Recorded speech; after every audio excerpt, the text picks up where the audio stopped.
Hey, Steffi. Hey, I was worried that again.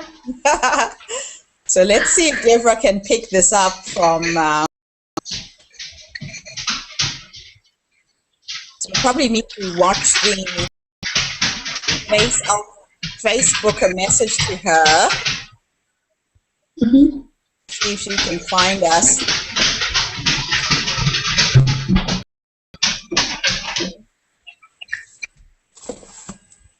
I'm not sure what happened to Tony. No.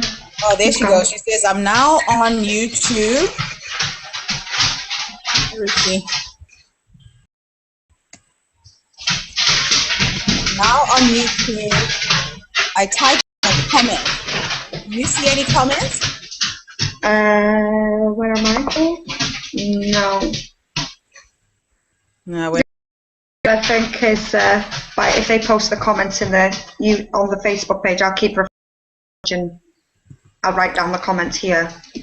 Okay.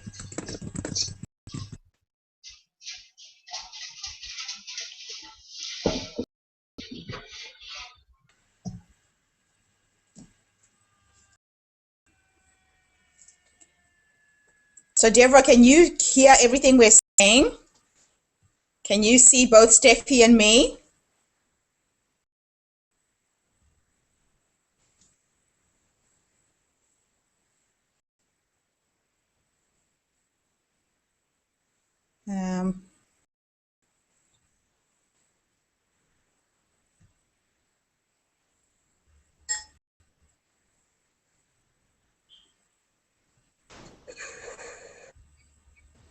Have you got Tony back?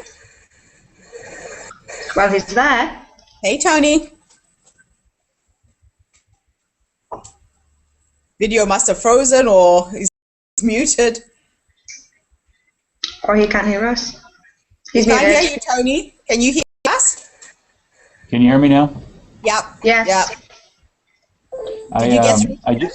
I just sent you an email. I got off a call with Vic. He has a service called gotowebinar.com. He can host up to 1,000 people on the call. Wow. Per computer. So you want me to have him, and he would just have to send you a link.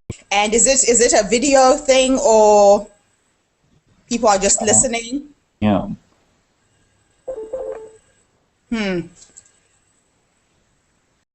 What do you think, Steffi? I like the idea of 10 of us with him videotaping it. I think it makes it a little bit more interesting. We can have more interaction. If you've got too many people won't be able to get a word in. But if we do it the comments way that we'd planned on, everyone's questions will get asked. Make it conversational-like as well, rather than be a Q&A. And yeah. Can you get? Do you think there's going to be more than 10 people on the? So you're going to do YouTube, because right now Deborah is watching us on YouTube, and we asked her to test the questions so you could see her comments. She typed a few things in. We can't see. So what we're going to do is everybody will put their comments on the Facebook wall, and Steffi will monitor that. Okay, cool. Okay. So Deborah, you probably heard that. Get you back in. I will send you an invitation to join the Hangout, Deborah. Hold on a second.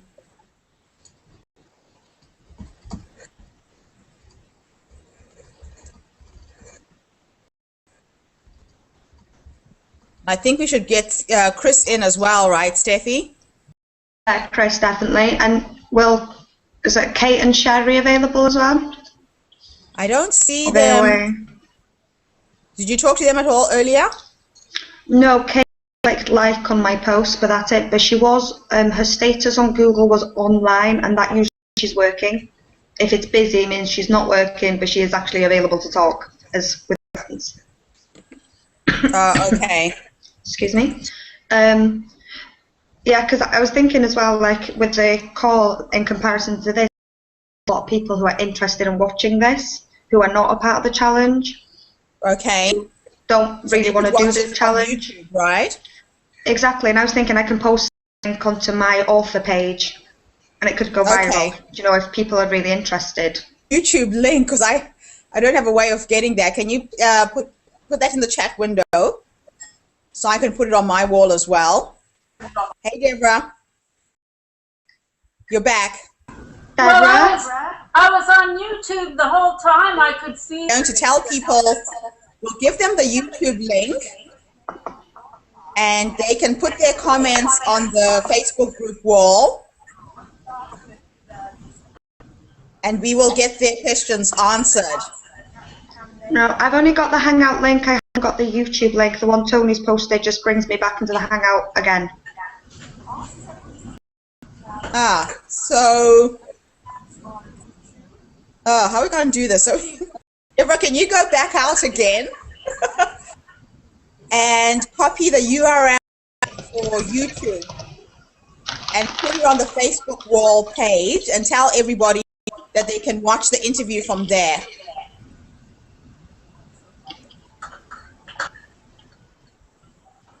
Deborah, did you hear that? Yep. Yeah.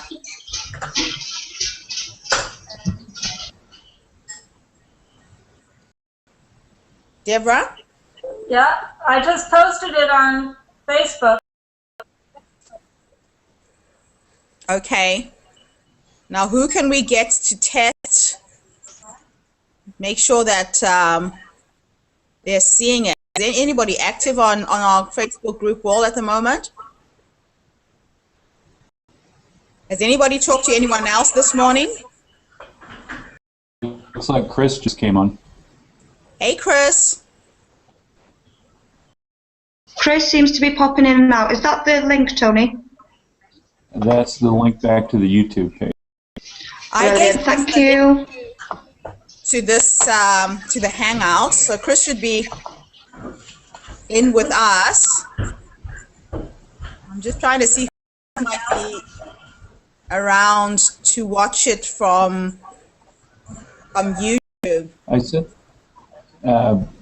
sent that link to Vic. Will he be able to get in if he's not in our YouTube group or on the Google Plus group? I sent, yeah, he'd be able to. I also sent him an invitation on Vic, at Vic Johnson. Okay.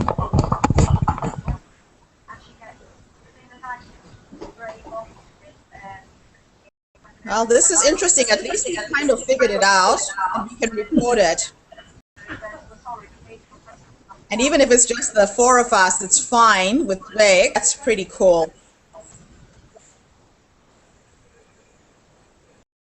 Because I don't actually see anybody else active on our group wall. I am going to the bathroom before we start. Otherwise, I'm going to be jumping all night. Okay. All right. So did you see yesterday's videos? I did. It was an interesting man I met at the pier when I was taking the last video. I'm actually having coffee with him at 2 o'clock this afternoon. It's just fascinating how everybody has got something to share with the world. He was married, got 8 kids, 14 grandchildren, had a heart attack last year, lost his house, his wife walked out on him, and he's just kind of trying to rebuild his life. But it's just interesting. The people you meet when you start talking about sharing stories. Hey, Chris, you keep popping in and out. Gosh, what's going on? What is that, Deborah? Sounds like a plot of my first novel. Okay. Yeah, no, it's pretty cool.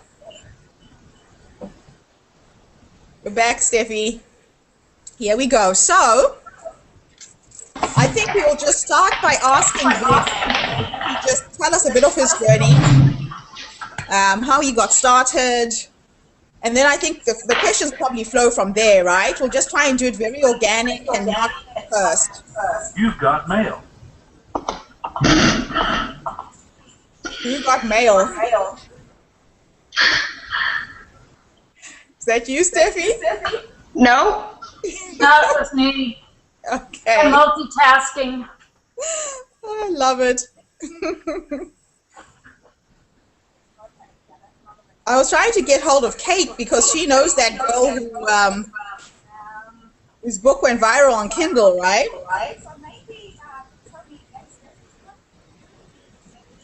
Oh, I'm hearing an echo. That must be the... I think it might be, except that that's not running. Let me close this. All right, did it go away? It went away. Okay. That was the YouTube window, I think. Okay. Tony, what did you say? Am I saying Johnston or Johnson? Is that me? Steffi asked if it was spelled Johnson or Johnston. It's Johnson. Okay. Oh, we've got Vic on the line. Hi, Vic. Yeah. How are you? We're hoping we can see your face. Do you have video?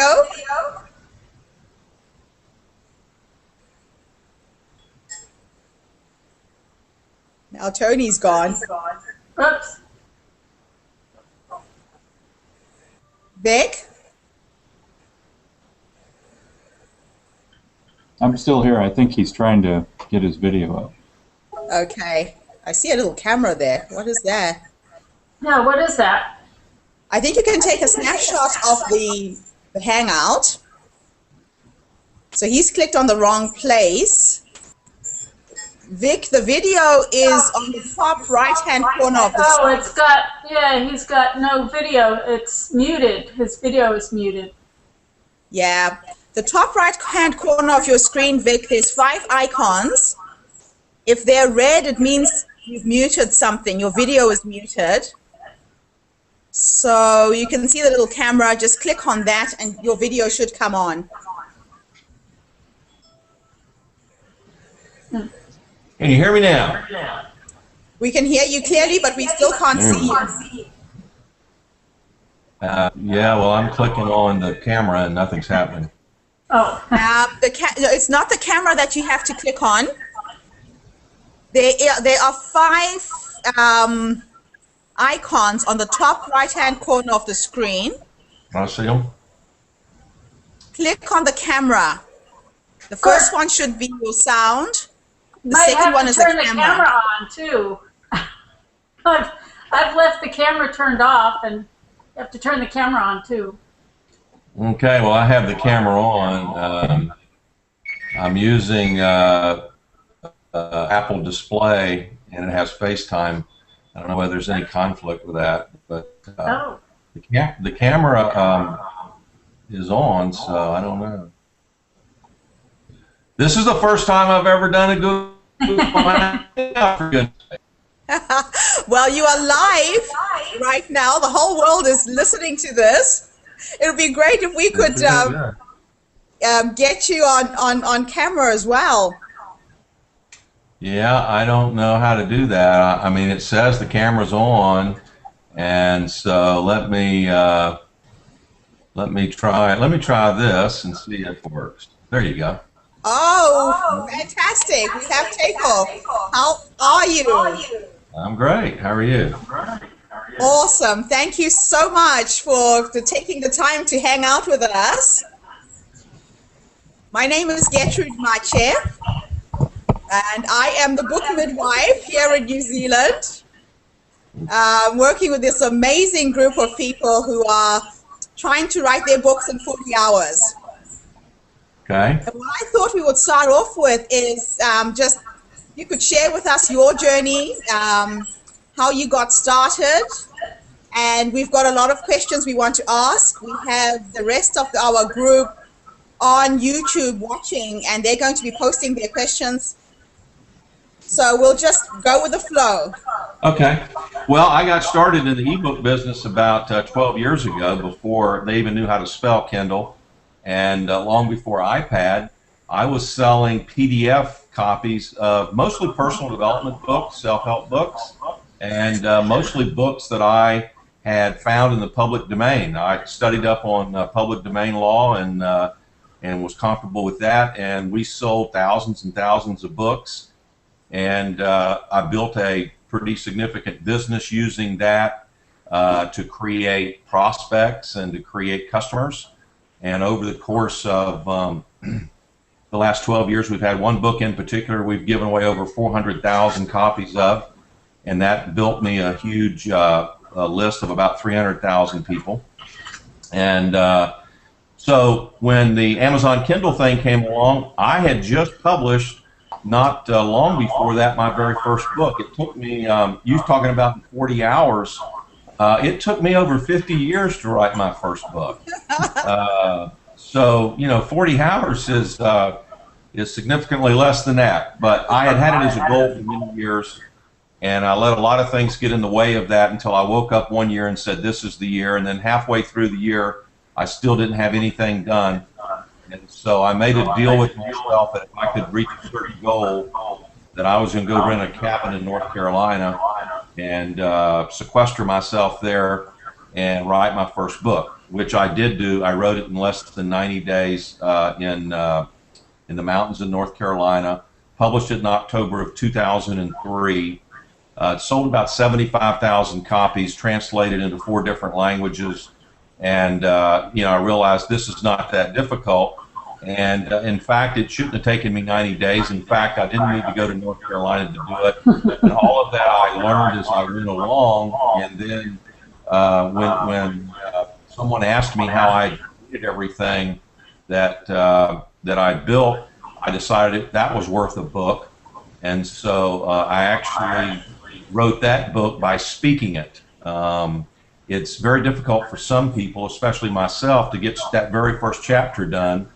And I discovered a method where I can speak my books. And it's not dictation, it's different than dictation, but it's a method that helps me because I speak faster and better than I write. And so I speak my book and then have someone transcribe it and then send it to an editor who does the first, goes through it the first time, then sends it back to me. And I kind of put some personal touches on it, then goes back to editing, and it does several rounds editing before it's finished. But I've written my last 5 books that way, and so I think they're pretty good. I got the #1 goal-setting book at Amazon, the #1 goal-setting book at Apple. I've got a book right now actually called How to Write a Book This Weekend, and that's the #1 book in direct marketing at Amazon, and #3, I think, in authors, one of the authors categories.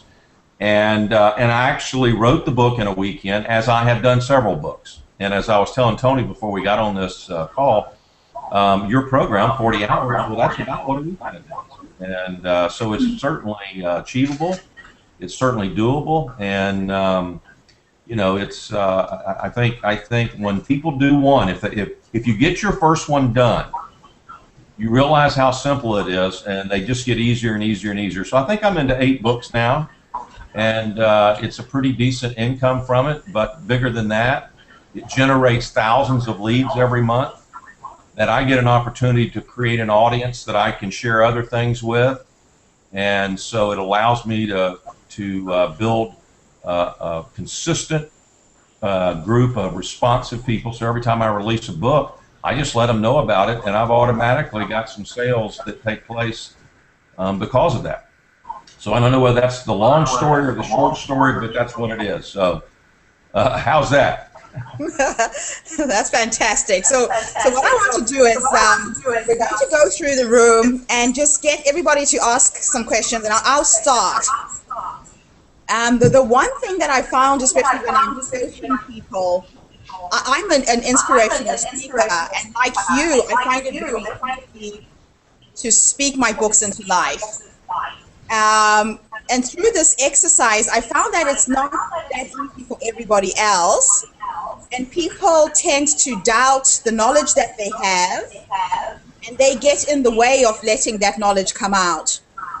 So what would be your advice to somebody who feels they have something to say, but are being held back by what they think of themselves as a person and the value that they can add to the world. Well, I mean, I really think that's probably the case with the reason why most people don't write a book, and I think that's probably the reason why most people don't achieve most of the goals that they have, is because they don't have the belief.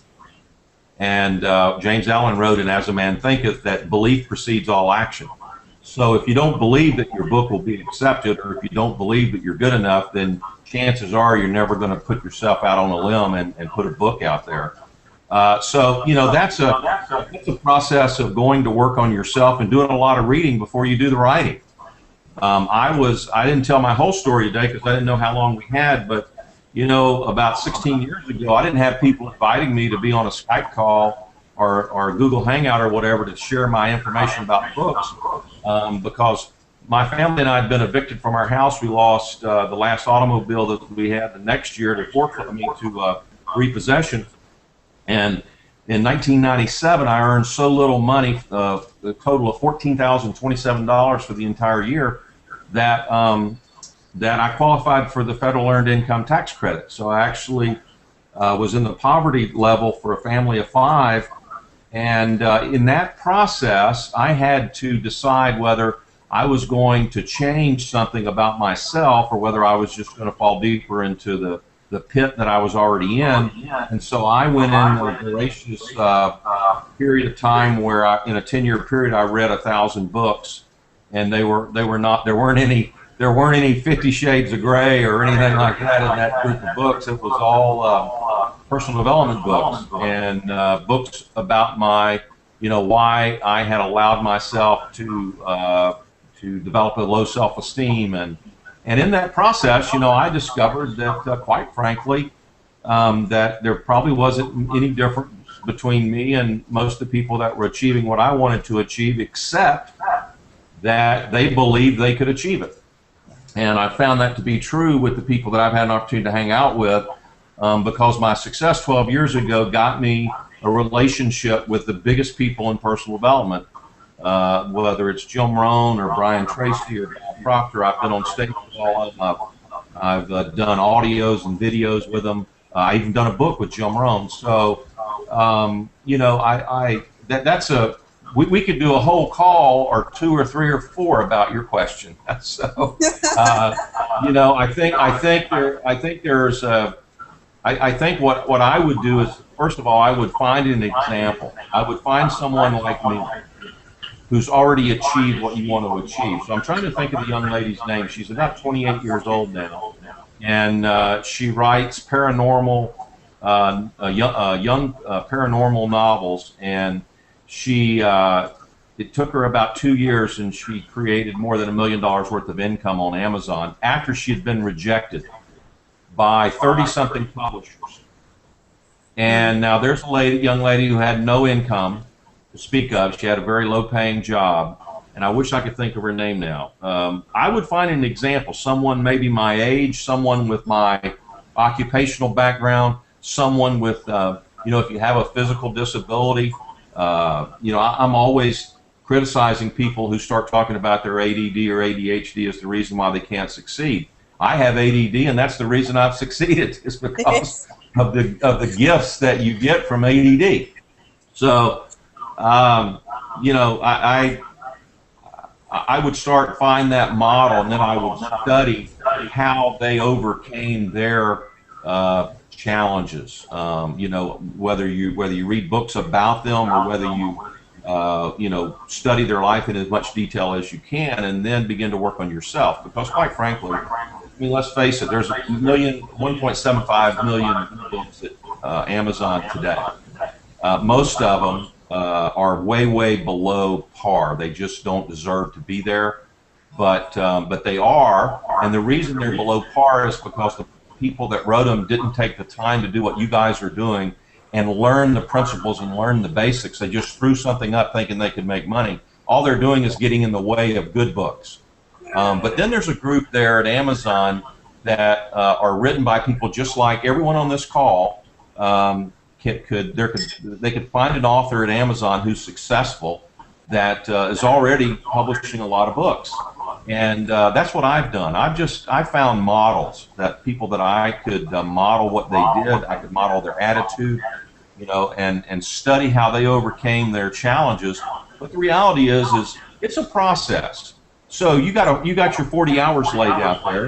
You go through the process. Tony told me you have a call every day at 6 o'clock. That is so incredible because of the accountability factor. So if you just kind of get on the call every day at 6 o'clock, you're going to stumble around, and after 40 hours, you're probably going to be close to having a book. Yeah. And the reality is this: when you got something, even if it's not ready to go to public, if you got something, you got a beginning there. And that's the problem is that we don't even think we can get there.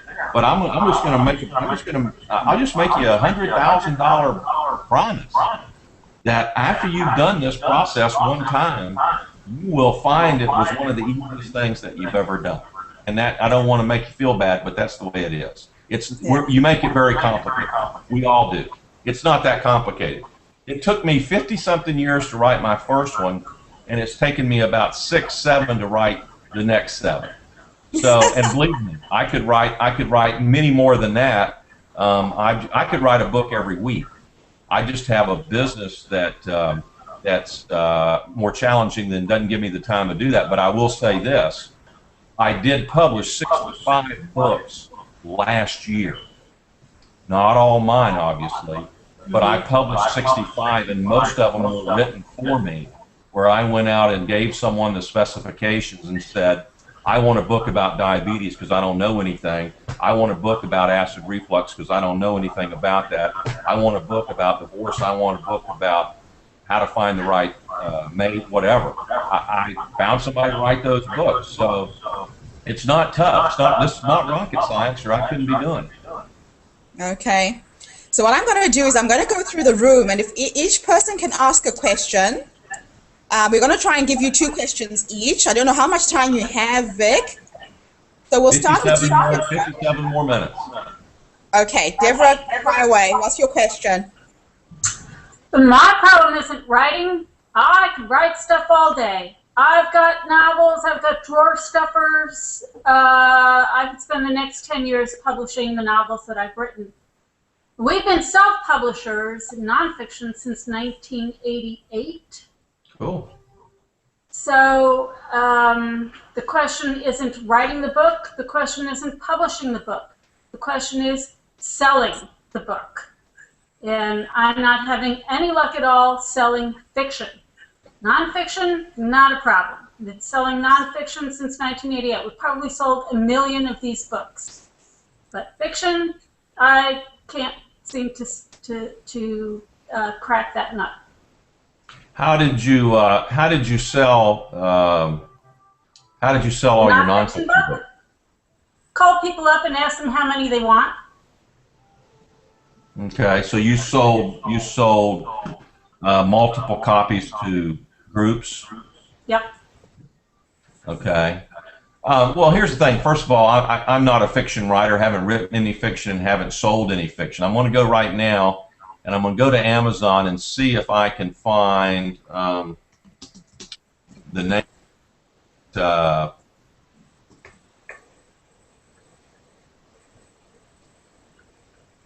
And his name is John Locke, L-O-C-K-E. And he has a... That's the guy that sold the 99-cent book or whatever, sold 1,099-cent books or something? Is that... No, it's how he sold 1 million books in 5 months. He was the first guy, first person to earn $1 million on Amazon. And he wrote... He priced them at like 99 cents, something like that, or 10 cents or something. Well, what he did is he created what's called gateway books, and so you might have a book at 99 cents that drives people to other books, more expensive books. You really don't care how you sell the books, do you? You just want to make money or generate leads or whatever. So if you got to sell some at 99 cents, so what? Makes a lot of sense. If I could get if they'll sell at 99 cents and I can make a living selling books at 99 cents, I'll do it. I'm not convinced that price point is the problem. Well, I'll tell you, there's a new survey out that Smashwords, the founder of Smashwords did. The sweet spot right now is $3.99.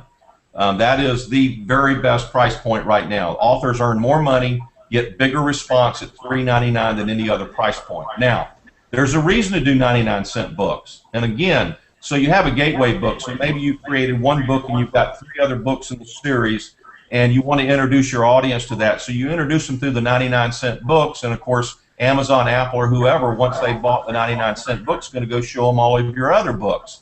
That's one way to do it. John Locke, though, didn't sell all of his books for 99 cents. I liked his book. He's a fiction writer. It's about building an audience. Every time John Locke releases a book, he's got an audience that's ready to buy the book. The young lady I was trying to think of did the same thing. Her name is Amanda Hocking, H-O-C-K-I-N-G. Amanda Hocking is an amazing young lady to study. I don't know that Amanda's got a how-to book out there, but I would Google her and read everything you can about Amanda Hocking.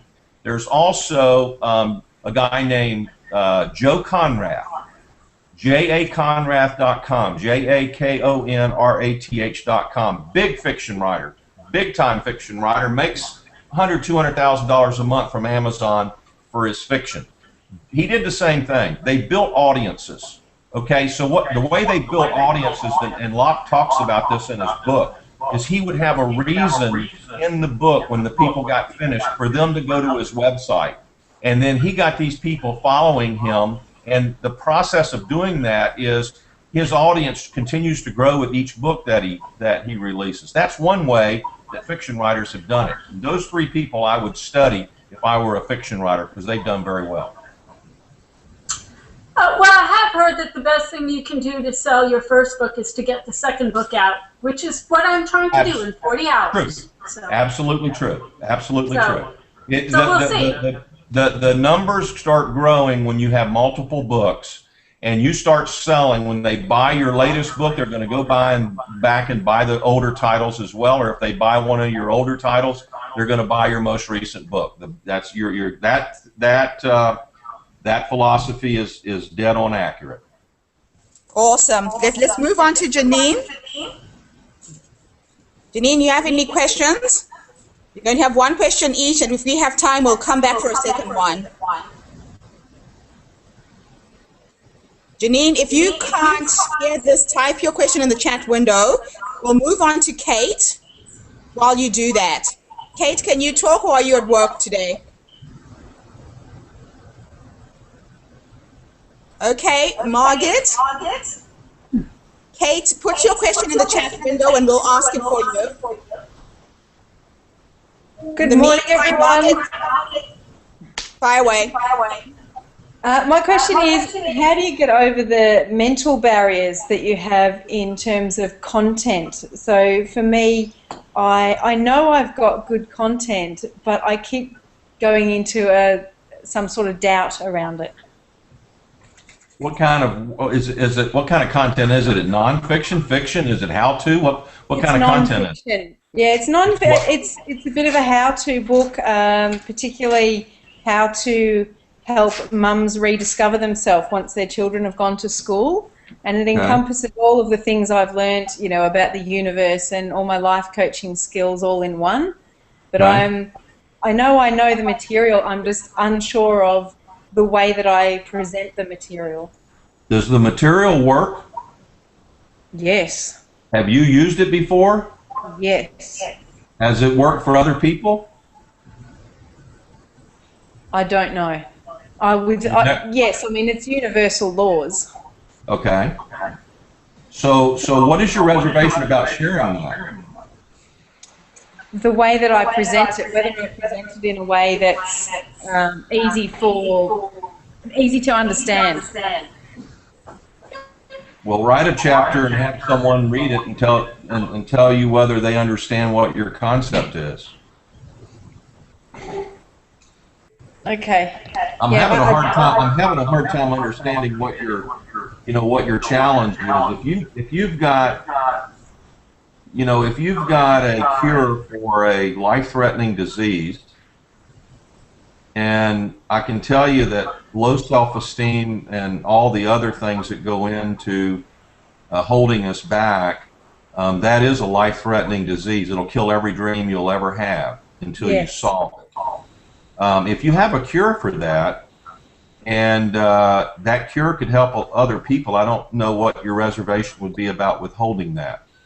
If it's the technique of your communication, if you don't know whether or not your information is presented in a way that's easily understood, then employ an editor. There's tons of them, and they're not that expensive. Find someone who does, for a living, reworks words. Most people don't know that all the great writers have had editors. I mean, a lot of times the editors were the people that did the most work. Yeah, true. Very true. All right, thank you. Janine, your question is, what price point should I release my first book at? Well, are we talking all about ebooks, or are these print books, or are they all ebooks, or what? Can you hear me now? Yes, we can hear you, Janine. Fire away. I'm talking about a full book, a 200-page book. I'd like to release it on Kindle and Amazon, not necessarily just an ebook. Okay. So you want to release it as an ebook and as a print book? Yes. Okay. What is the topic? Sorry? What is the topic? The title is "Get the Balls to Get Real." How to communicate. Can't even speak it. How to communicate effectively to have healthy relationships. Okay. The reason I ask that is because, depending on what the niche is, people are willing to pay more for a book that helps them, for instance, earn more money. So Tony's a financial guy. People are probably going to spend more money for a financial book because they can earn money from the information that they get. They're probably going to spend more money for doing that than they would, for instance, maybe a gardening book. They'd spend less money on that. Although some hobbies, people spend a lot of money on their hobbies, so it depends a lot of the times. The ebook I told you just now, $3.99 is the sweet spot. I would stay away from $7.99, $8.99, $9.99 for an ebook because people confuse those with the publishers. The publishers haven't really figured out what an ebook should be priced at. So they've got all these expensive ebooks out there, and the public knows it didn't cost a lot of money to produce the ebook, and it creates a lot of ill will. When I go over into print, I just look at what people are charging for similar print books. And I'll tell you this: if you go through Amazon, if you use CreateSpace, which is a subsidiary of Amazon, if you use them to do your print book, it won't cost you anything. You just upload the book and a cover, and they will print it on demand. And I will challenge you to look at that book and tell me that it wasn't printed, in a quantity of 5,000, because they look that good. And they will sell your book for you. And here's a secret I learned. I guess it's because Amazon owns CreateSpace, but they will give you some extra promotion without you even asking for it. If your ebook is they will take your print book and they will promote it in a way that will encourage people to buy it. So one of my print books, they discounted the price by 34%. They took a $9.95 book and they were selling it for $6 and something. I didn't ask them to do that. It made my book obviously more appealing because it was less money, and people felt like they were getting a bargain because it said you're saving 34%. Mm-hmm. They still continued to pay me the same commission as if they were selling it for $9.95. Oh wow! So I won all the way around. And I've only been able to isolate, because the print books because we have some print books that are older print books that we supply to Amazon and they sell them. they don't discount them that deeply on the ones that we provide them. So I'm just guessing that it has to do with their relationship with CreateSpace and that they've got enough margin where they can do that. But I would look at what the competition gets in relationship books. So you're probably looking for a paperback at a $12.95, $13, $14.95 paperback, and you know, that would give you a nice. You'd probably make $5 or $6 each time CreateSpace sold one. Awesome. Thank you very much. Thanks, Vic. Kate has just put in her question. She says, I'm writing a romance novel. My biggest challenge is perfectionism. I'm finding myself going back and rewriting. Do you have any tips on writing forward?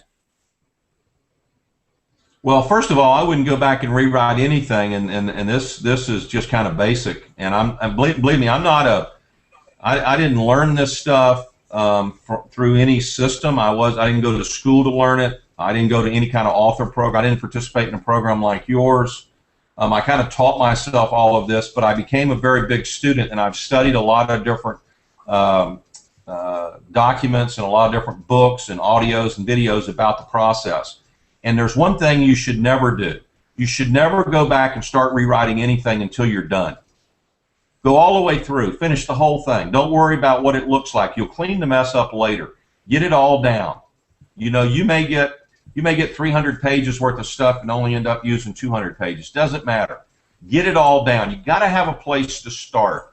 And I wouldn't go back and do a lot of rewriting, any rewriting, until I had it all done. Then, when I had it all done, I'd actually give it to someone else, because I want the someone else to read it. I want them to, you know, I wrote it in a way, and I wrote it from in the way that I was thinking at the time. I want someone to read it so that they can determine whether or not it flows well. Did I communicate? In your case, you know, you're writing fiction, you're writing romance. Were the characters laid out well? Were they defined well? You know, does the novel, the sequence of the novel, flow in a way that keeps the reader in the book? So I would not try to do it all myself. I would never, very definitely never, try to be my own editor. That doesn't work. And let someone else read it, even if it's someone that you're not using professionally as an editor. Let someone else read it. But join a group, maybe join an authors group in your local community, or join one online and trade out work. So you read their work, they read your work, and they mark it up and you mark theirs up. But do not go back and rewrite anything until you've got the whole thing done. Awesome. Our next question is going to come from Cherie. Cherie, are you live? Can you speak today? Or do you want to type your question in the chat window and we'll go on to Steffi? Okay, let's go on to Steffi. It looks like Cherie. Steffi, your question? Yeah, my question is simply, what's your opinion on, well, it's a two-part question. What's your opinion on short books, as in novellas, and what's your opinion on free books on Amazon? I was actually on the phone today talking with a new publisher about those very things. Here's what I'm about. I'm about what the market wants. A lot of us go out and get an idea to write a book, and we think that the world's waiting for that book. And maybe that's what you do. Maybe fiction writers need that release. Maybe they just need to get that information out there. I don't know, but I'll tell you, some of the best fiction writers figure out what the public wants, and then they create their fiction around what the public wants. That's the way I do books. And so that answers the question about whether it's short or whether it's long. We are in an age now where people will go and buy a book that they can read on their lunch hour, and they'll go spend a couple of bucks to do that and be done within an hour. I've been kind of the king of short books because mine are how-to books, and all I have to do is have enough words to tell you all the way through from A to Z how to do it. And whatever words that takes, that's what it takes. I don't think people buy books like they buy potatoes or onions or steak, or they don't buy it by the pound. I've read 16 pages. One time I paid $97 for a 16-page ebook, and I made tens of thousands of dollars from the information that was in those 16 pages. And on other occasions, I paid 99 cents for a 300-page book, and I couldn't find one thing of redeeming value in those entire 300 pages. So when someone asks me how long, the answer is how long. It's long enough to get the job done. What is your goal with it? If it's a fiction novel, what does it take to develop your story and you know, take them all the way through whatever you're trying to convey? Maybe you're gonna take them to a second book. You know, maybe you continue the story or whatever.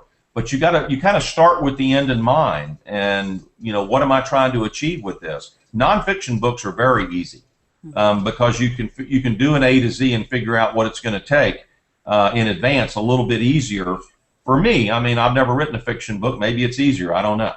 But in both the fiction and nonfiction, we're seeing a lot of short books today. I've got paperback books that are, you know, 80 pages long. And they're so thin that they can't even print on the spine. So here is my latest book, and there's no printing on the spine. It's so thin. I sell it for $9.95, and it's got 52 reviews at an average of 4.5 stars, and so it's. People that buy that book are buying it for the information that's in it. How long does it take to convey that information? That's how long your book should be. That's a real long answer, isn't it? You wanted something much shorter, didn't you? No, that was perfect. Thank you. Thanks, Steffi. Tony, what's your question? My question would be, Vic and I were at a meeting together a couple weeks ago, and I asked him this question, so I thought his answer might help everybody else out too. When you pick a category to list your book on Kindle, how do you figure out how to pick that category? Because you're kind of almost at cross purposes. You want to have a narrow enough niche that is long tail enough that you can command that category, but you don't want it to be so specific that nobody's ever going to go there to find your book. Well, Tony, I don't remember what I told you last time. Well, you had the perfect answer.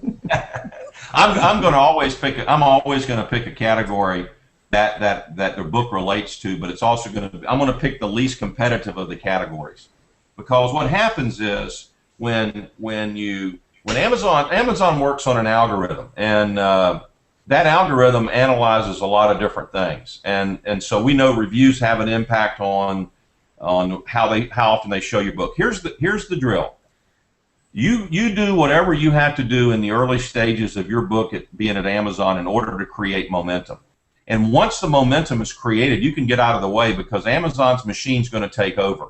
And they're going to be, my son is a senior at University of Central Florida, sent me an email this morning, and because he bought one of my books, he thought it was pretty funny that he got this email from Amazon today offering him 5 other of my books. And he thought that was funny. Well, I love it, because that means other people got the same email today. So once the momentum's created for your book, then Amazon takes over, and their marketing machine is incredible.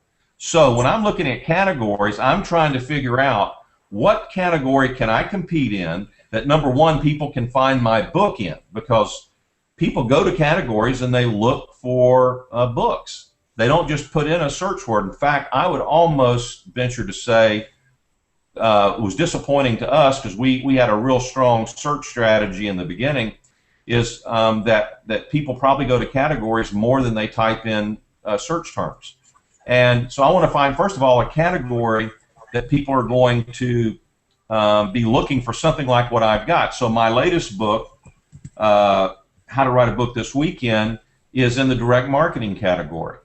I figured that category would attract some people that might be interested in writing a book, And it's also in an authorship category, which would be, that's a no-brainer to think of. But direct marketing, I said, okay, I can compete in this category.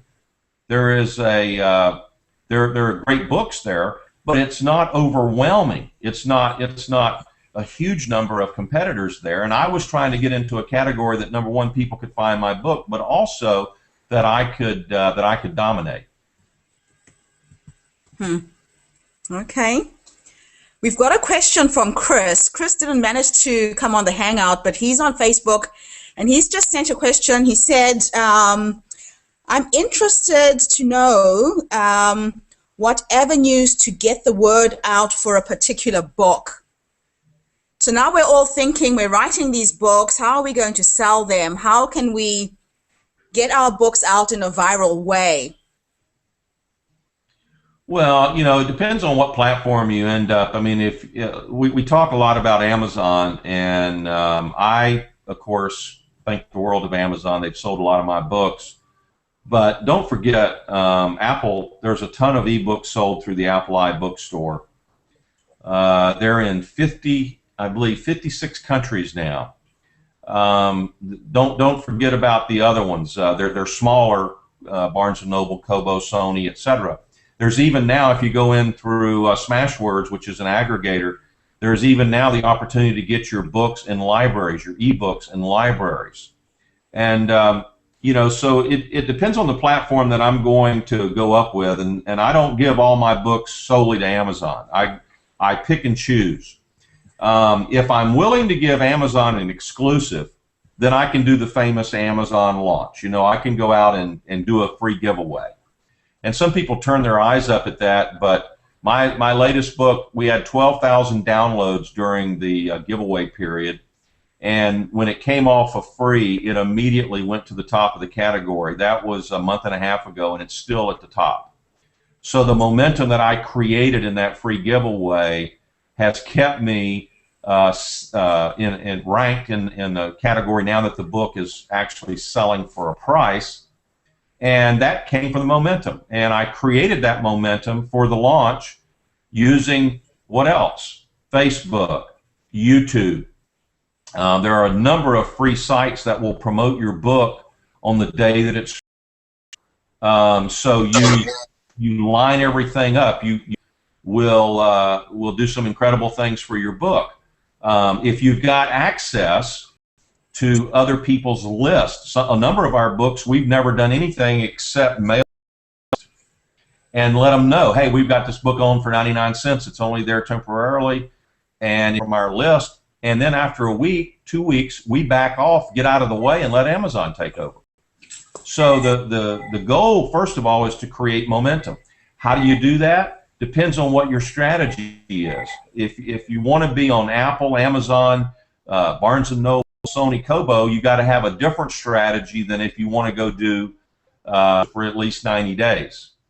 And the free promotion is worth it. It doesn't mean everybody on Amazon's going to go download it. It's like the pay. It'll turn its promotion machine on and start showing your book more. When the book is shown more people. The more people download it, the more they show it. It's a pretty cool thing. Fantastic. We've got another member of the group who's managed to come in. Vanessa, welcome. Fire away, ask your question. There we go. It was. Thank you. I've just been listening. I don't think I have any questions at the moment. That's fine. That's fine. It's good that you're in. Okay, so everybody's asked, and how many more minutes do we have with you, Vic? 30. Pages. It will take you through creating the structure of your book, recording audio, sending it off to an editor, getting it edited, putting it on Amazon. To these 100 authors, I have people in Japan, in Singapore, United States, and I sense that this could really go viral, and I'm getting help from the group to write the coaching. Everybody's asking me questions. Every day we meet on these Hangouts. So this is my question for you. What should I do now to really blast it out there? What would be the step-by-step process that I need to take, one, to get the ebook out in a big way, because it gave them some information, and it was information that they could use to write a book in 40 hours. But as in the case with most people want a little bit more. Yeah. And that's what you're ready to offer them. Yes. So you have to have something that drives them from the book to a list. The way, I've added about 4,000 people in the 20 days advertising my book on Amazon, advertising my book on Facebook as a free book. I'm selling it on Amazon, and you can click over to Amazon and see that it's for sale. But you can get it free today if you're willing to trade your email address for it for years and years. That's simple. In my book, I also have an offer for people that you need a title, don't you? Yeah. So I have a free report called 405 Ideas for Powerful Titles. So if a person's going to write a book, wouldn't that be information of interest to them on how to write a title and information about a title? So what happens is those 12,000 people that downloaded my book at Amazon when it was free, a large number of them wanted that report of the 405 titles. And they came over and they were willing to give me their email address in return for that report. So now each time I've done that, I am building a list of people that so it's a process that, first of all, if all of your social media is done right, if you've got a Facebook fan page and you're growing it, don't just have one, but if you're growing it, I think it's hard to monetize the fan page, but I think what happens is the audience that you create from it, you can mobilize. So when on my fan pages, my only reason for building it was to get it ready for the Amazon launch, so I could mobilize the fan page on the day of the launch. And that's what we did. And we got a lot of those people making comments whenever they were able to download the book. That got me in their news feed, so their friends saw it and other people clicked over it. So it's when you're talking about a viral thing, I mean, first you got to look. I don't want to diminish the dream of being viral, because that's a have, but not everybody wants to write a book. Mm-hmm. So you're talking about right away. You start out. What's the percentage of people that want to write a book? I don't know, but it's people who responded to a query I put out on sourcebottle.com in Australia. And out of the 350 people, I think we only got about 20 who've committed to taking on this challenge.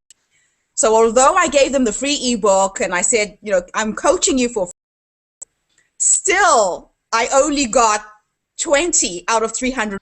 So somewhere along the way, you need to charge. So absolutely. So what I was trying to do with these. So I can tell you that I took one book. I told you that people were asking me how I created my books and everything. So I actually wrote a book about it. And I sold that book. I sold it at $12.95 paperback at Amazon, and then I had a PDF version of it. And this was before Kindle came out, and there was no ebook version of it other than the PDF that I had on my website. People knew they could buy it at Amazon for $12.95, but I offered a limited time that I would give them the book. And so I gave them this PDF copy of it, and I captured their email address. And I turned around and I marketed an audio program to them. And a certain percentage bought my $69 program. Then the people that I sold the $69 program to, and I marketed to them a $1,000 home study program. And that home study program had a certain percentage of takers, and I took that group, I turned around and marketed a $26,000 coaching program that was a one-year program for $26,000, and a certain percentage of those took it. So what happened is they went from ebook through several steps to arrive at a $26,000 coaching program. And so the group that Tony and I are in are made up of a lot of great marketers, and that's from those guys marketing things like that. And I learned that you can take people through a natural progression.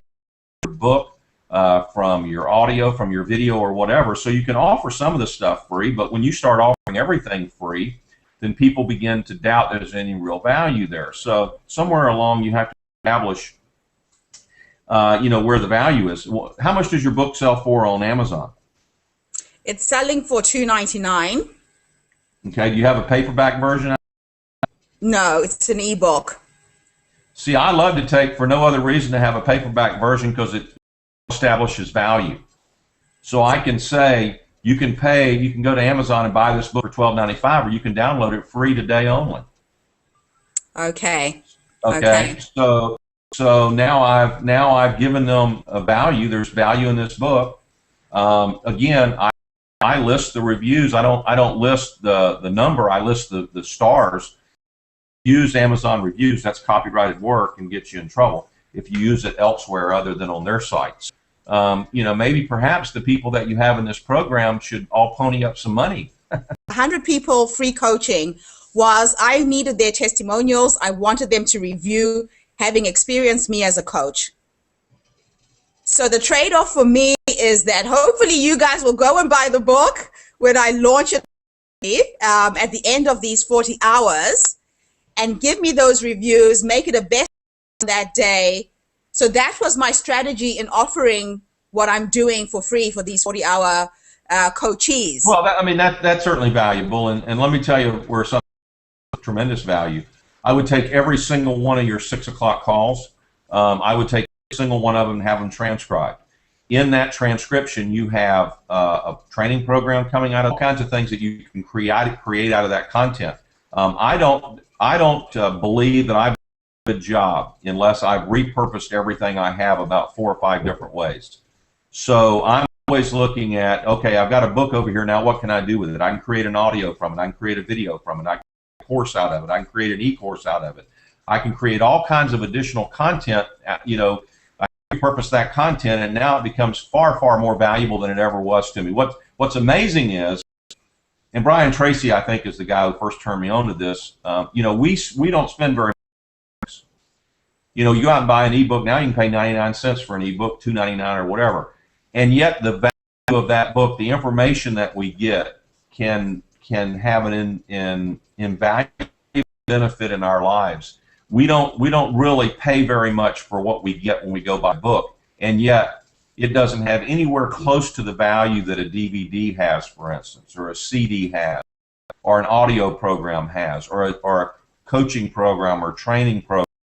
In many cases, we get the same information from a book, but books don't have the value, perception that other aspects of learning have. So repurpose that training into other areas that have a higher perceived value, then you can get a lot more income from the book than from the book.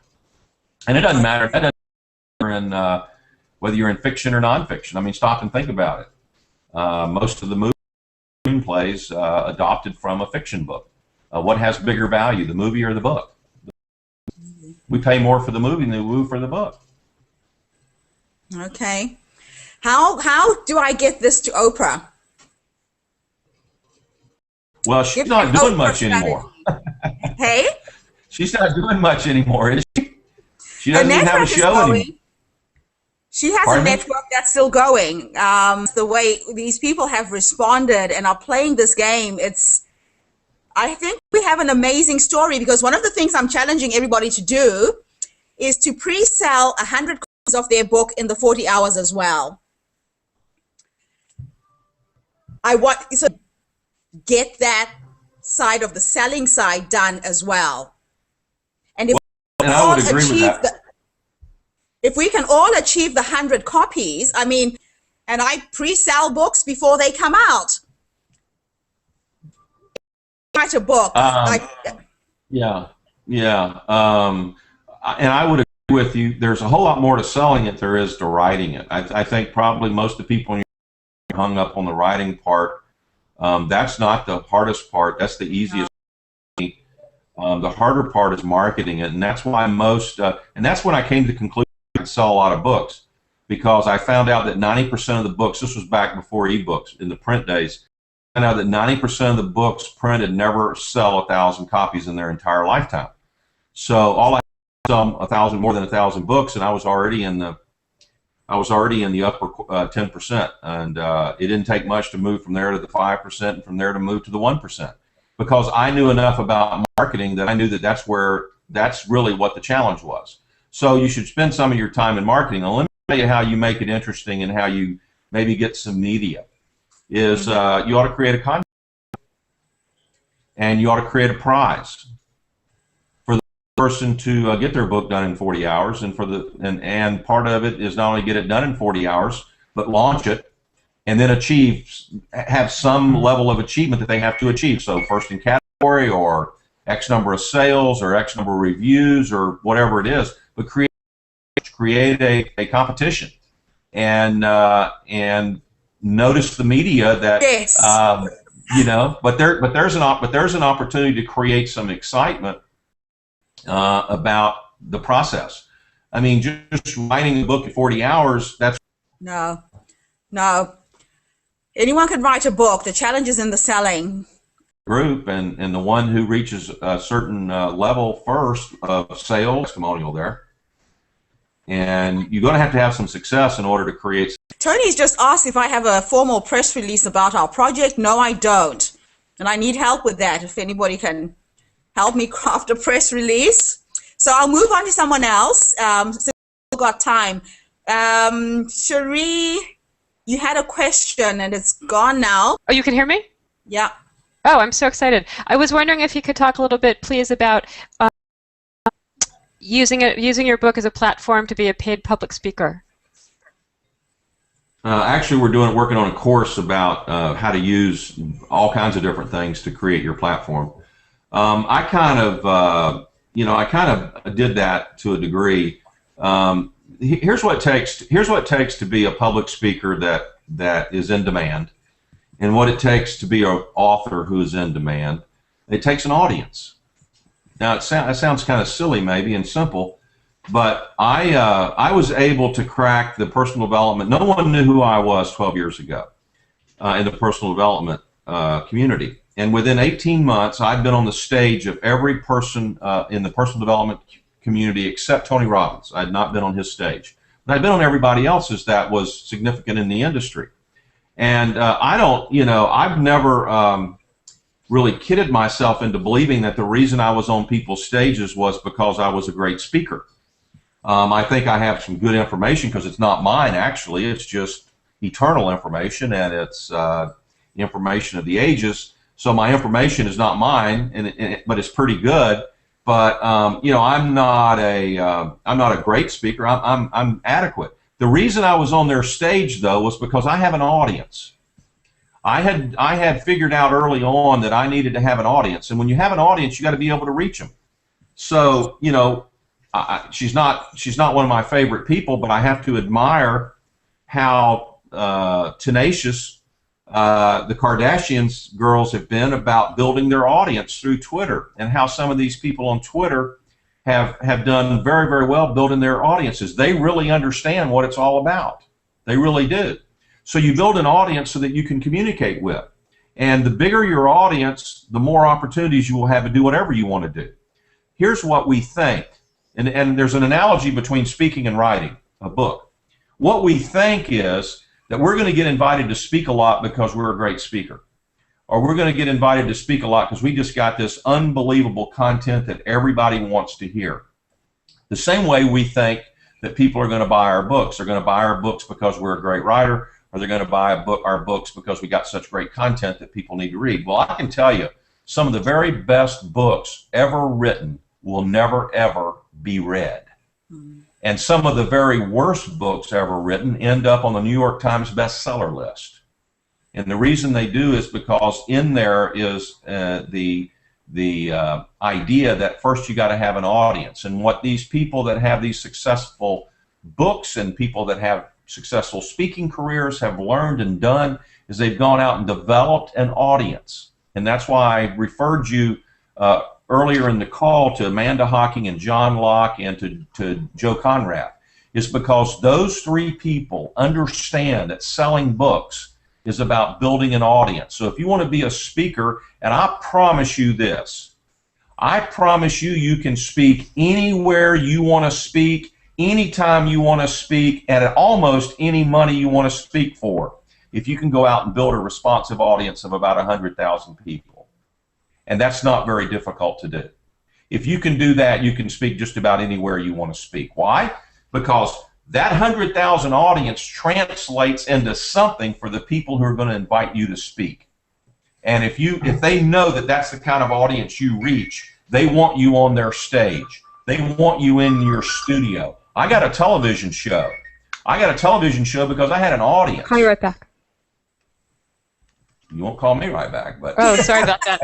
Oh, sorry guys, I forgot. Sorry about that. Okay. So Vic, hey, you know what? Wait, maybe I will call you right back. Vic, I have a question for you. You said it is easy to build that 100,000 audience. Can you put together a program for our group? I would definitely love to train with you. I know my biggest strength is when I speak on stage. I've only told you 4 ways just in the period of this call. If your book goes out and your book does not have a device in it, in order to create people, create an interest in people to come to a website and give you their email address, you cannot build an audience if you do not have a way to communicate with them. So a Facebook fan page is great. But let's say you want to communicate with all those people and you want to make sure they got your message and everything. That you can't do that. You can't do that on a fan page with 100% certainty that you're going to reach everybody. An email, I can send someone an email, and this provider that I use gets about 98 or 99% deliverability. Now, it's up to me to write a good enough subject line in the email that they'll open it, and then it's up to me to write a good enough content in the email that they'll click on it. But all you have to do is take your book and turn your book. See, some people look at books as a business card. And those people understand what it's all about. A book is just a great way to introduce yourself to someone who you don't know. We give them a business card just out of habit, and we think we're giving them all the information to contact us and everything. I'd rather give them a book because that tells them something about me. And in that book, then, they turn there and they go, oh, well, I like the way this guy writes. Hey, he's got this thing, this free report. I think I'll go get that free report.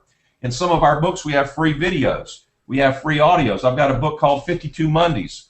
Bestseller at Amazon. 52 Mondays, you can come over there and get a video about 7 ways to make every Monday marvelous. So anyone who bought my book probably would be interested in learning how to get a better production on a Monday. And so you figure out what your audience, what kind of audience that you want to attract, and then you put some kind of information in your book that they can come get from you that will that they'll have a desire for. And then you create a website or even a Facebook, on your Facebook page you could do it, but somehow you have to capture their name and or you got to capture their email address and maybe their name, but at least their email address so that you can communicate with them. And that's exactly what I did. So I had a book called As a Man Thinketh. It is a 110-year-old book written in 1902. It's in the public domain. It's 26 pages long, but it's the most powerful 26 pages in literary history. It was based on the first line from a Proverbs, which said, as a man thinketh in his heart, so is he. And so I found out that book was in the public domain. I found out that asamanThinketh.net was available as a domain name. And I went and bought that. And I started giving away the book. And people started trading me their email address to get the book. And I said, wow, this is easy. And then I figured out, okay, well, if they're interested in that book, I bet they'll be interested in some other stuff by the same guy. So I went and got his stuff out of the public domain, and I put it in a package, and I sold it to everybody that had downloaded the free book. And then I over time, started doing the same thing with other books, with videos, with audios, always trading them good information for their email address, and then in the process, communicating with them, sending them emails, and not always pounding them for a sale, although I do sell pretty hard. For instance, I got something about, in one of our copyright applications, I got back this real nice brochure from the Copyright Office about how to do a search for copyright. I figured, okay, well, all of my book audience wants that information, so I'll just turn it into a PDF and send it to them. And I did, and I got tons of emails thanking me. I didn't ask them to buy anything. I just sent it to them. And so I add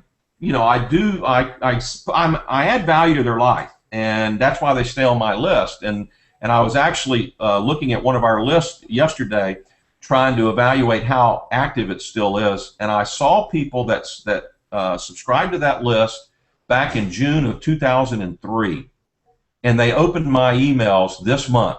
So that's 10 years ago. So they've been opening my emails for 10 years. There's not a lot of things people we have relationships with for 10 years, you know.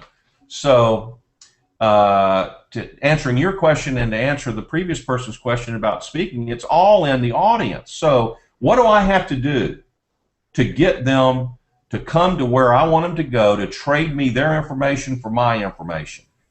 That's what my goal is. And that's how I'm going to sell more books, because every time I release a book, now I've got a bigger audience to let them know I've just released a book.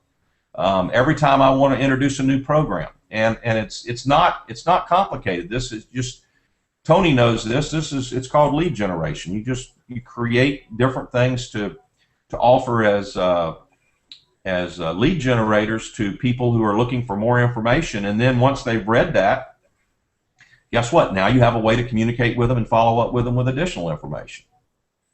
My last question to you before I move on to everybody else is, can I send you my ebook? I can see what's missing in my book is now the videos that I've created in the last 2 weeks with a group, and that could be the other added benefit. Can I send you a copy of my ebook and ask you to share it with your list? No. No? No. Why?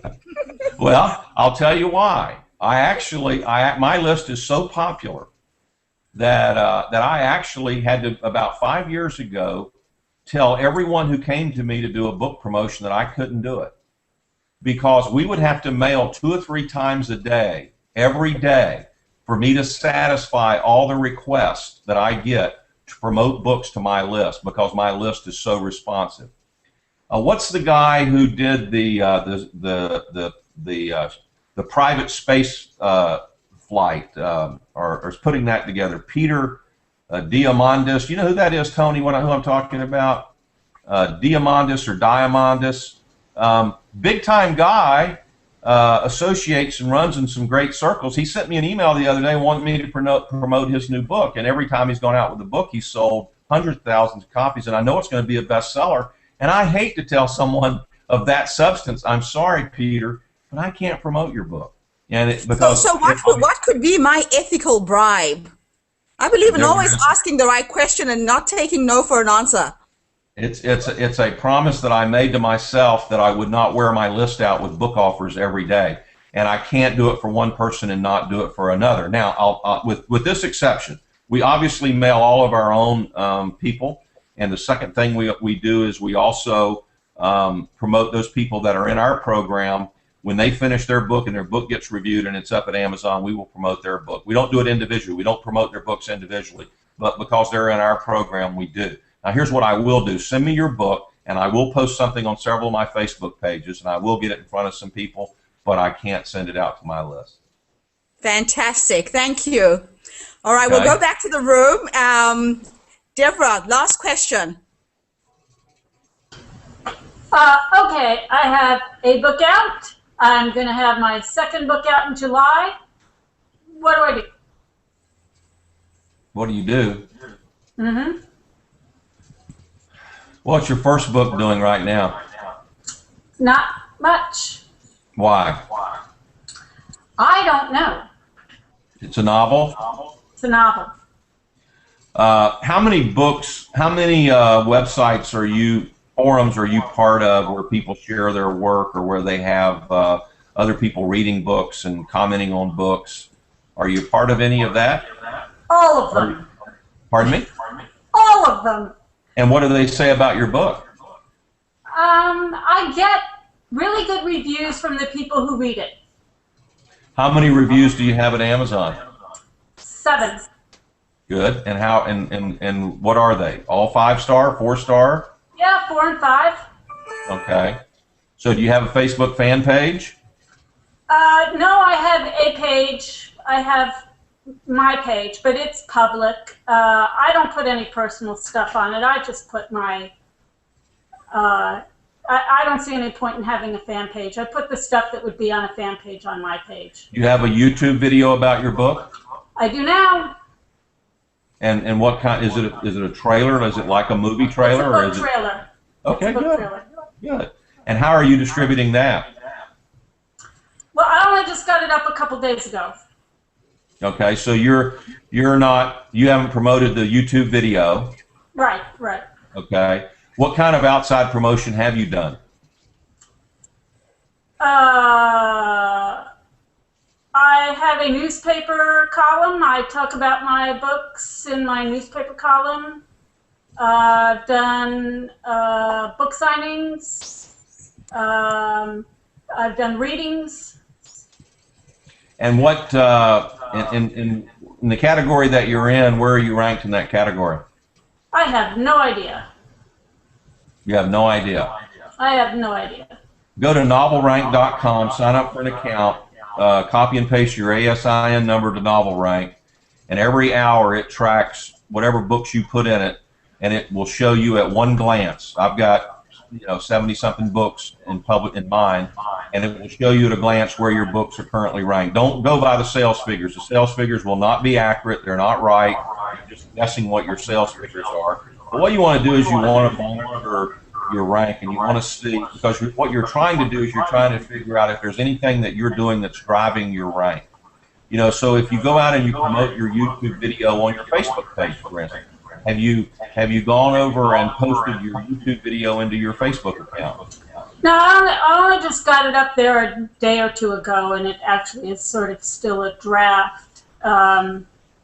But I'll do that when it's. I posted the whole video on the Facebook page, and then it didn't like the quality, and so Steffi said, "Oh no, don't do it that way. Post it on YouTube and post the link."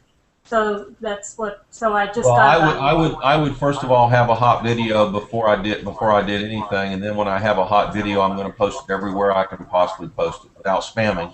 But I'm certainly going to post it on my Facebook fan page, and I'm going to promote the heck out of it. And I'm going to hope that some of my friends will pass it along and promote it as well.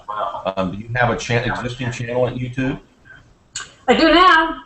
Okay, so that's new. Yeah, so that's all new. I just did it this week.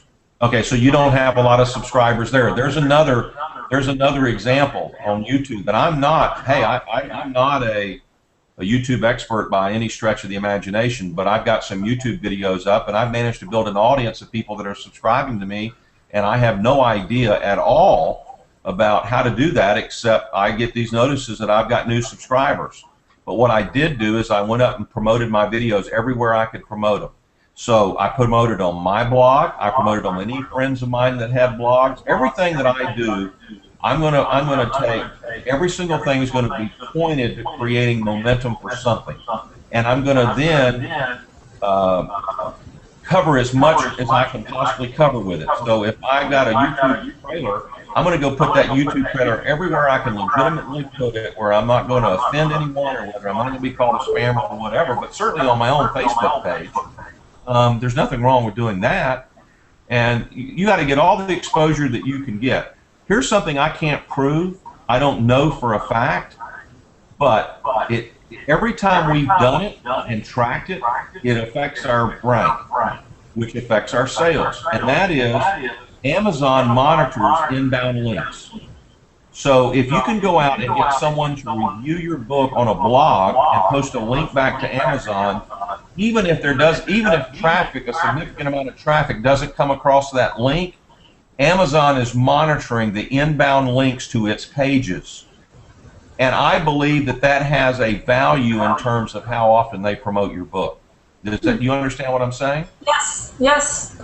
So I can't prove that. I don't have any other way to say. It's all anecdotal, but I've only observed the books that we do that on seem to move in the ranking faster, which means Amazon shows them more. And it's not because there's a ton of traffic coming across it, but because there's inbound links to it. And very definitely the press releases. You got a press release on your book? A press release in the book? No, on your book. Is there a press release out about your book? No. Don't do a book without a press release.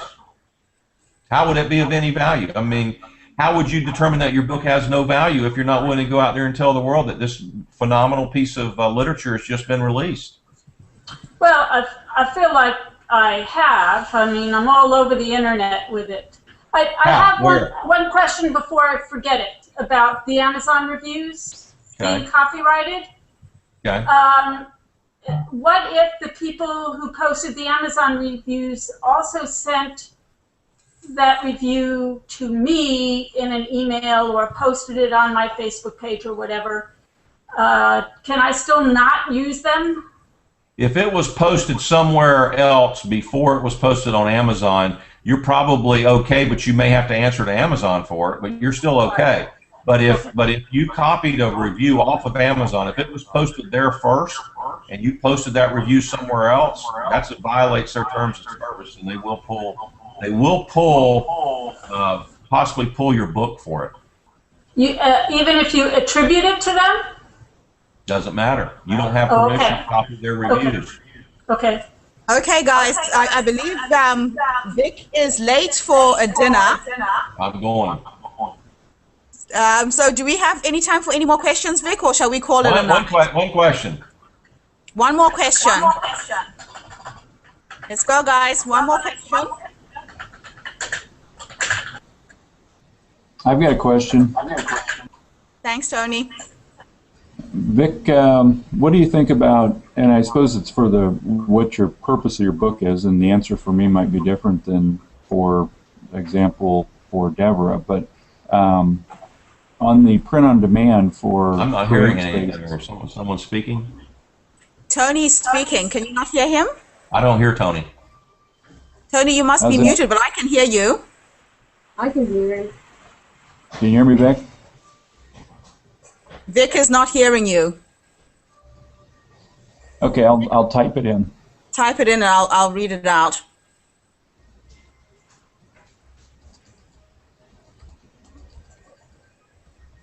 Vic, while Tony's typing up his question, do you mind if I create the contents of this conversation into an ebook? As long as you don't put my name on it as the author. Okay. I would appreciate it if you would have some attribution in the book, but I don't want to be on the cover as the author. All right, no, that's fine.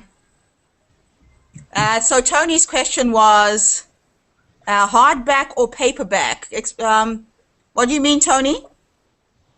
Yeah, when you print on demand for CreateSpace, it's quite a bit more money to print a hardback book, but for me it just seems so much more substantial than a paperback.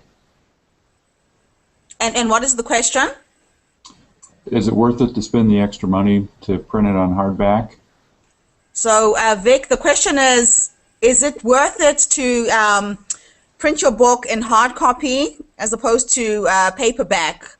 It's a little bit more expensive on CreateSpace. What's your advice there? It's more than a little. It's more than a little bit expensive. I would. It comes down to what what your goal is, what your end goal with it is.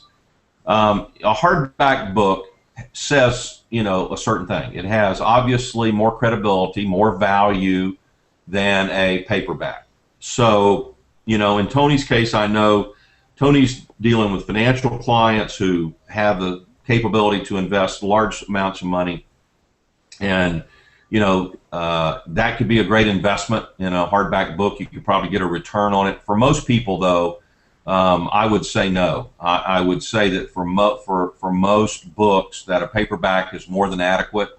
But if you're using, if I were a professional, if I were a plastic surgeon, for instance, I would do a book. I didn't care if I ever made a dime on the book. I would do a book for the credibility and for the ability to get my information in front of people, to have them read it. So I might have a hardback book that increases the credibility because it's perceived value and whatever. But for most cases, no, I can't see. First of all, you're not going to sell any more, I don't think, because it's hardback than if it's a paperback. So if the end game is to get more high value clients, yes. If it's to sell more books, not going to help you sell more books, and you're not going to, even if you would sell more books, you'd have to sell a lot more in order to get your money out of it. So I would say paperback, but I would say this: do not overlook and ignore the create space thing. I kick myself every time I think about how much money I left on the table for more than a year because I didn't do the create space thing. It was so easy to do. You've got to use basically the same materials. I mean, you've got to have your PDF formatted a little bit differently for print ready. You've got to have obviously a back cover instead of just the front cover. But for less than a couple of $200 or $300, you take the same content going in your ebook, and it's going to go into a paperback. And there are still a lot of people who don't want to read an ebook, and you're missing all those people. And we have a significant number of books now where we actually make more money every month in the paperback than we do in the ebook. We sell a lot more ebooks, but we make more money in the paperback version. So don't overlook that. It's not that much more difficult to do. And once you've done it, that money flow turns on, and it's going to go and go and go and go. So that's what I'll leave you with. Fantastic. Vic, thank you so much. It's been an absolute honor meeting you. Enjoy the call, and everybody on the call, if you haven't got, I know some of you already got your books, but the rest of you, you can do this. You just tell yourself every day, I can do this. I know I can do this. You can do it. And keep me posted on your progress. Thank you, Vic. Thank you. Woo! Thanks, Vic. That was awesome. Thank you, Tony. You're welcome. That was amazing, guys. So, oh my gosh, my head is about to explode with ideas. So, Steffi, yes. Before I send Vic my my ebook, yes, we need the trailer. We've got to get the trailer done. The trailer for the 40 book, for the 40 hours. How to write a book in 40 hours? Yes. Okay. Do you have anything in mind that you want? Maybe we can get a picture of all the authors involved and do like a fast speeding slideshow with a very intense music to go with the new cover. Everybody's Facebook pictures. I've created a folder of everybody's photographs that I can email to you. And I'm seeing a trailer saying, 100 authors from, and then the countries where everybody is, just rolling through all of their faces. Come together to learn how to write a book in 40 hours. I would love everybody's input on creating this trailer, because I think this is going to be amazing if he could just get it out onto one of his pages and help me promote this. I can then take it to the next step, because what I'm thinking, the last page of the ebook will have a freebie, which is all the videos that I've created so far. Can anybody think of anything else I could add in there? Yeah, he mentioned press releases. There are services that you can use for press releases that'll send it out to hundreds, if not thousands, of sources. Do you have the name of those services? PR Web is one. I'd have to look, but PR Web's probably the biggest one. But don't send it out until you talk to me, because if you send one press release, it might cost you $600 or $700 because it goes to so many different sources. But if you buy a subscription, a friend of mine, gets 100 of them, so they're only like $30 to $50 per press release. So we could use his subscription to send it out. Okay, awesome. Denise, you said, what about Huffington Post? I was actually thinking about writing an article about all of the authors. I was thinking of a 3-part series where I profile each of the authors who's taken part, but I was thinking maybe I'll do an introductory one and then one while people are working, and then one when you're finished and the books are on your websites. Yeah, that sounds great. And it gives everybody exposure on the Huffington Post, and people can actually follow the story as well. Yeah, that sounds fabulous. Also, do you have a public Facebook page for this project? Yes, Because there is a page. I want to promote it too. There is a page, and I will send everybody a thing so you can get your friends to like it as well. People got confused when I created the page and the group. So some people are stuck on the page, and I'm having to transfer them to the group, but there is a page. Okay. Send that, or post that in the group, and I'll like it. And then I can recommend it, because I've got other people interested as well. Thank you. And Margaret is saying when we get the money part all going, as well as Forbes.com is worthwhile. What do you mean, Margaret? I mean, once we're selling our books and get the, actually translate what we're doing into dollars, Forbes, I think, has a brilliant reach for a totally different market too. What I was thinking of Forbes and like the New York Times, I was hoping to challenge everybody to push the sales from 100 each to 300. I did the maths over the weekend. We have 100 authors selling 300 books each at $35 a copy. That makes $1 million. I think that will make an amazing story for the New York Times or Forbes or anywhere else. I do too. 100 authors collaborate to create $1 million in 40 hours. I actually want to price point my book at lower than that though, and say maybe get $19.95 for my book and have 2,000 sales. That's fine. I'm just thumb sucking here. Yeah. Because my book sells for $35 and I just worked on that, but same thing applies. If you want to sell yours at that price, we just work out, I think it works out at 300,000, 30,000 for each person, $300,000 for each person for us to create $1 million collectively. So however you break it up into the numbers is just I just thumb sucked there. I'm pretty good with just making $1 million on my own. But you see, the thing about what we're doing is this is a collective. This is 100 people sitting all over the world.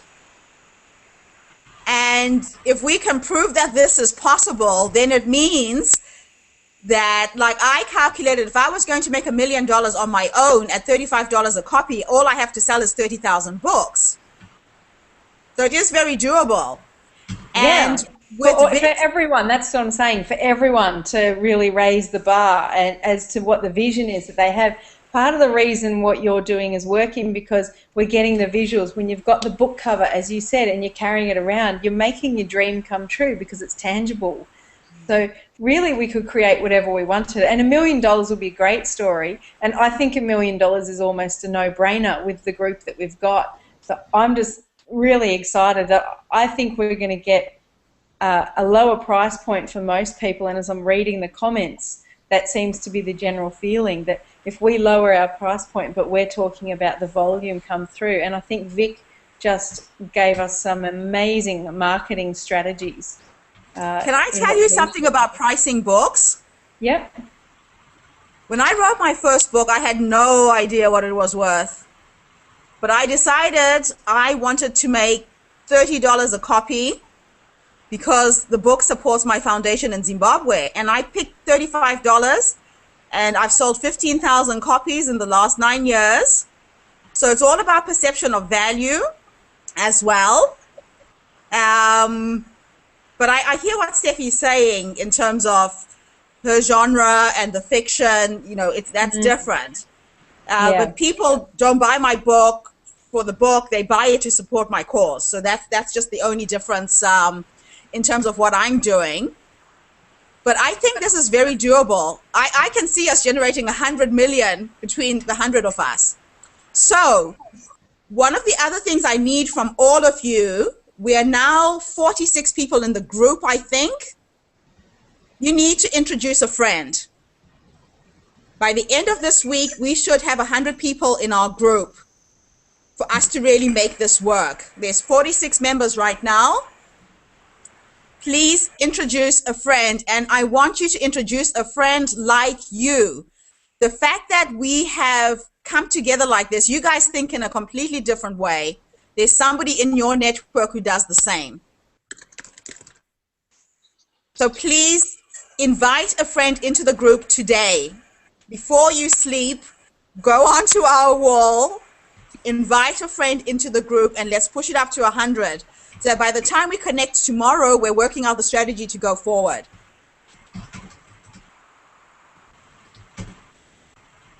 That makes sense, guys? Yep. Yes. Oh, I've got my microphone on. Hi, Jessie. Whoa, I am so excited. I can't wait to transcribe this video because there were some amazing nuggets there. I'll get it transcribed and you'll all get a copy. And what we will do is once we have the 100 in the group and we have my trailer done, we have, Steffi's already been working on the cover. Steffi, please share that with the group. Let's get some feedback. We picked a really crazy photograph of me jumping on a trampoline. Because this is a crazy idea, and I just thought, let's put the craziest photograph I've ever had taken for the cover of the book. So please give us some feedback so Steffi can finish the book cover today.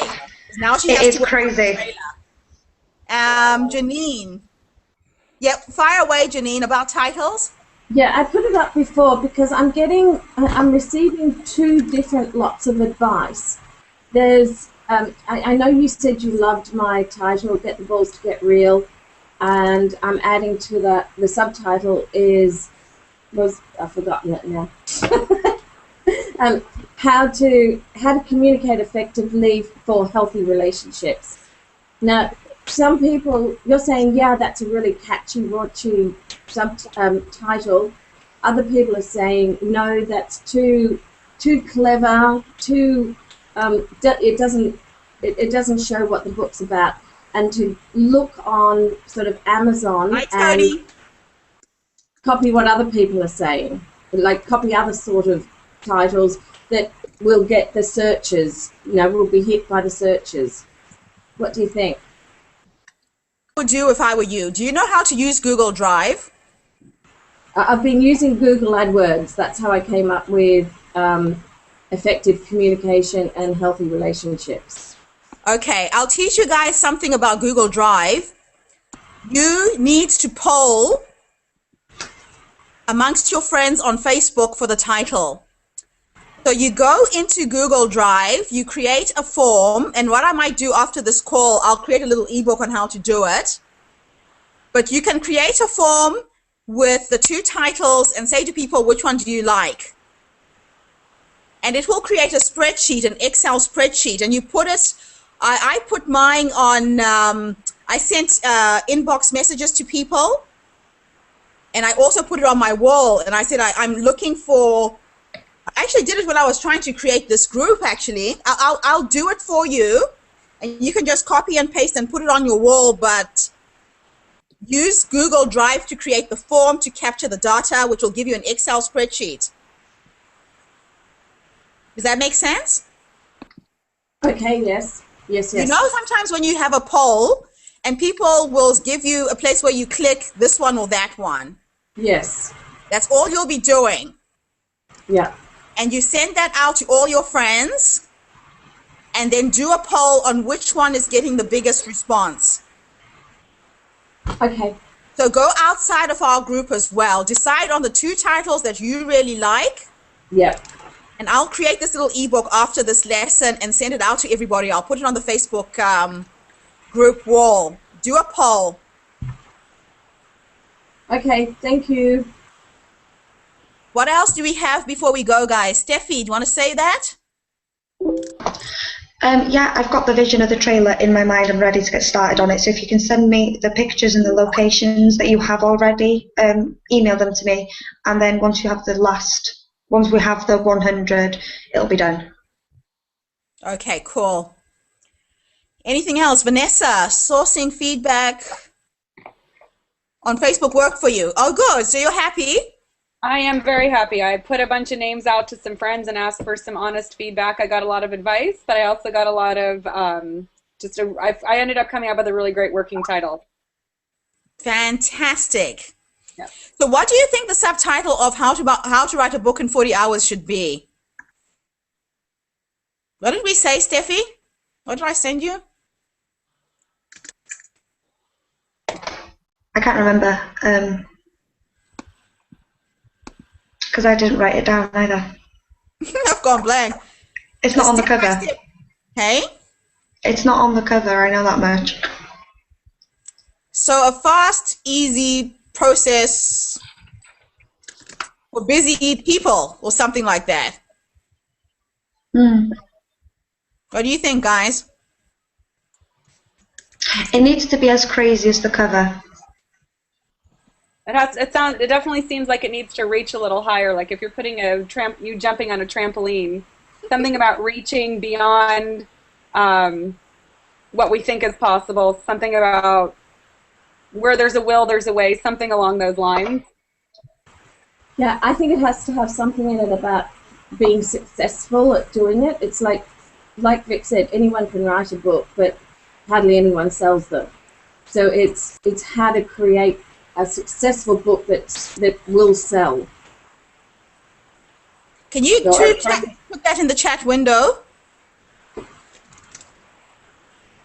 Can you put your comments in the chat window? Because I normally copy and paste this into a Word document and look at it later. Deborah, what do you think is the subtitle for How to Write a Book in 40 Hours? Oh, I like what she's just said. I think the whole thing about how to write one that will sell will resonate because, yes, you can write the book. That's the easy part, as hard as it is. The hard part is selling it. Okay. Margaret. Okay, I'll say something, then I've got to go, as I've got a client. I actually think a little bit differently. I think there is so many people out in the world who just want to write a book who don't even think about that next stage of selling.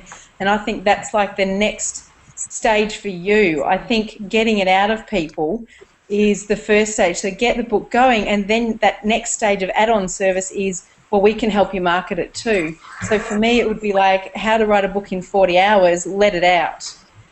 You know, something just a little bit different. So I could end up with a whole series, you're saying? That's what just, you know, Vic was saying in terms of that, you know, you can offer a next service and a next service. Well, for me, you know, the point of what attracted me was I want to get this book out of me. It's driving me crazy that I have it there and I haven't done it. And I went, wow, I can get it out in 40 hours. This sounds phenomenal. Then the next step is when I've got it out, wow, okay, well, now I want to market it as well. Oh, she can help me with that too. Fantastic. That's just my view. Okay, I like that. I love that. Thank you. Anything else, guys? Anything else that you need to talk about before we go? Otherwise, we will call it a night or a day or whatever it is, wherever you are. Yes, I have a quick question for everyone. Yeah. What are people using to voice record? People are using different things. Some are using their iPhones. There's a piece of software called Pamela for Skype, which you can download for free. The free version allows you to record 15-minute chunks, which is what I would prefer if you're emailing the files to me because it's lighter. Don't go and record a whole hour. The files get really big. There's Audacity. Deborah's just talked about Audacity, which you can also download for free online. Okay. What else is there? And I know Windows has got a voice recording software. I'm not sure what it's called. Windows 7. Yeah, I have all Mac, but I've tried to use my iPhone, and I'm wondering if anybody else has encountered the same situation where I try to email the voice recording, but it says it doesn't have enough It says the file's too big, or if you're doing it in a different way. What I do with my iPhone recordings, I don't try and email them from my phone. Okay. I sync my phone to my computer and download them. Okay. And then get them out. Perfect. I completely forgot about doing that. Okay, cool. Thanks. Margaret, I use GarageBand on my Mac. Okay. Oh, wow. So you're on a Mac, Vanessa? Yep. I do. So there's another. I've never heard of GarageBand. It's awesome. You set it up as a voice, just as a voice recording, and I just make sure it's 15 minutes. Perfect. Thank you. That's all right, I'm going to go. Bye. Bye, Margaret. Tomorrow. I think today has been absolutely amazing. Yeah, Tony is a pretty cool guy. To get Vic Johnson online for us to get that, yeah, that was just phenomenal. I got so many ideas. My head is exploding. That's very exciting. Thank you for putting this together. My pleasure. So, Steffi, if you stay on, we'll talk about the trailer and get this done. Thank you so much, you guys, for again coming to play with us. This feels so good. It feels right. I feel like, for me personally, I have hit on something here, and I'm just on that. It's about to go the tipping point. It's coming. Janine, do you want to say something? Okay then, I haven't. My mic's not even on mute. Yeah, Vic said about having a promotional plan, and then you just follow that and keep doing it. And I'm a marketer. I know what that's all about. But even I'm going, well, what's the best way of promoting it? You know, how should we go about that? And, you know, what's best practice? So it'd be great if we could access someone's best practice promotional plan, so that we could then work out what our promotional plan should be. Okay. Okay, that sounds good. All right, guys. Steffi has to sleep, so I need to pin her down for a few minutes. I've had a nap. I've had a nap. It's fine. Thank you so much. We'll catch up with you guys same time tomorrow. Thanks, Betty. This has been wonderful. Thank you. Bye. Thank you. Bye, everyone. Bye. Steffi, I'm going to grab a coffee quickly. I'll be with you in a second. How do I sign out? Hang up the little phone in the the right-hand corner. Thank you.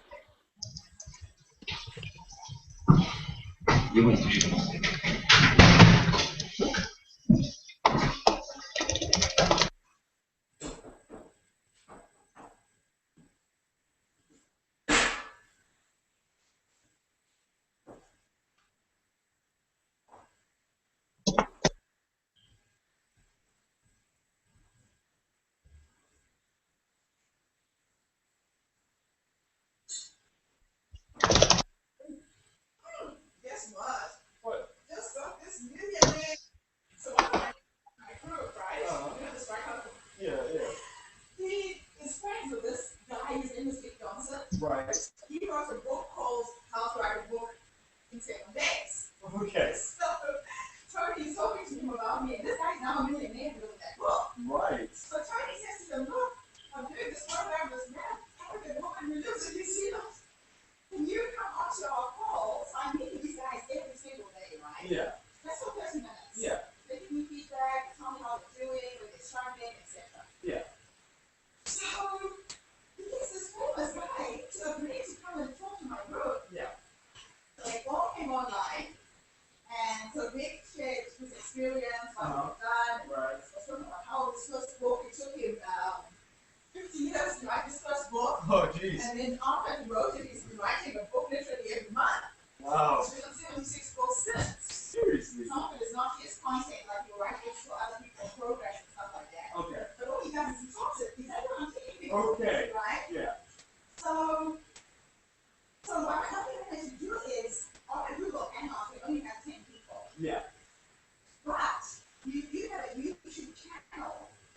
live stream the hangouts Right.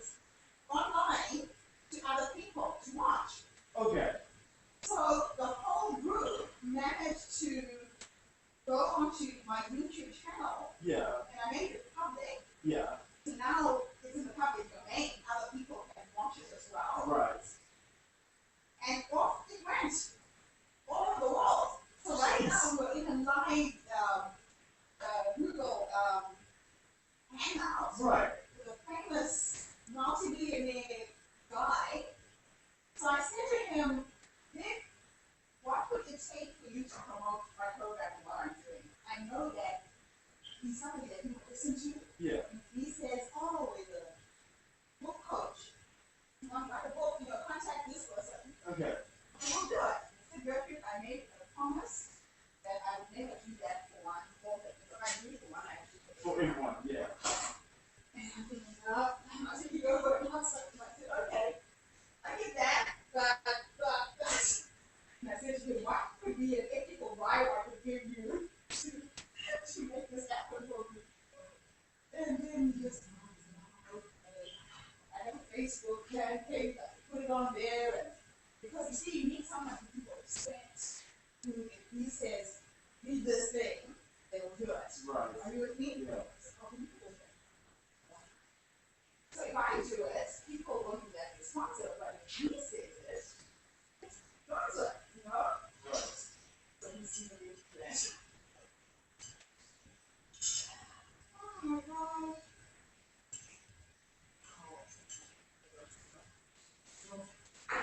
So this line goes, here's her job now. What's she working for me? She's scratching all the covers for people. You see. So Stanley's only like 21 years old. Yeah. Victory. She's like a Johnson for business. So she's ready to get a little website. I said, okay, I'll be putting it on to you. You make the covers. So now she's making all the covers. It's awesome. It's getting cool. Woo! Oh my God. Hey, Steffi, I'm back. Are you there?